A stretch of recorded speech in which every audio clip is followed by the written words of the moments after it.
In the vast expanse of history, few societies have been as fascinating as the Shogunate Empire and the Shogun samurais of Japan, or as intriguing as the practice of foot-binding in Japan and China. These elements of history, while disparate, are interwoven in the tapestry of human civilization.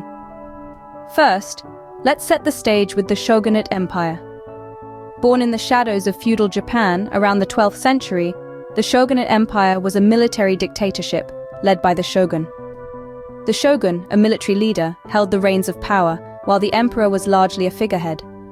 The shogun's power was upheld by the samurais, the warrior class, who lived by the code of Bushido, the way of the warrior. This code emphasized honor, loyalty, and martial arts skills. Now, let's journey to the practice of foot-binding in Japan and China.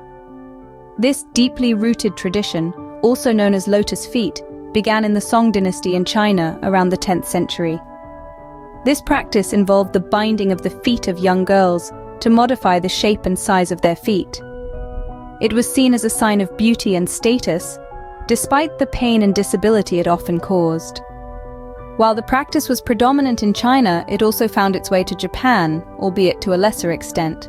As we move forward in time, the Shogunate Empire evolved.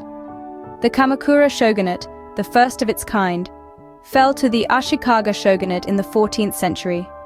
However, it was the Tokugawa Shogunate, established in the 17th century, that truly defined the era.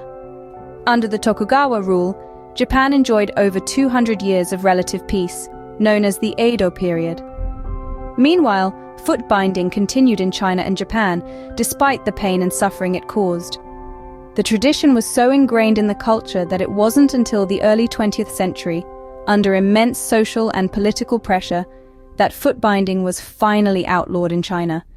In Japan, the practice was less common and disappeared more swiftly, largely due to different societal norms and values. In summary, the Shogunate Empire and the Shogun samurais were pivotal in Japan's history, shaping its political and social landscape for centuries.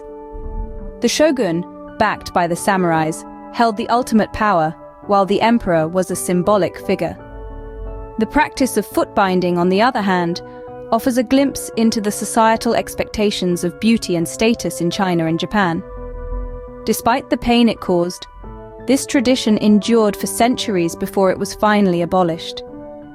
These elements of history, the Shogunate Empire, the Shogun samurais, and the practice of foot-binding in Japan and China, offer a window into the past. They help us understand the complexities of these societies, the values they held, and the lengths they went to uphold these values.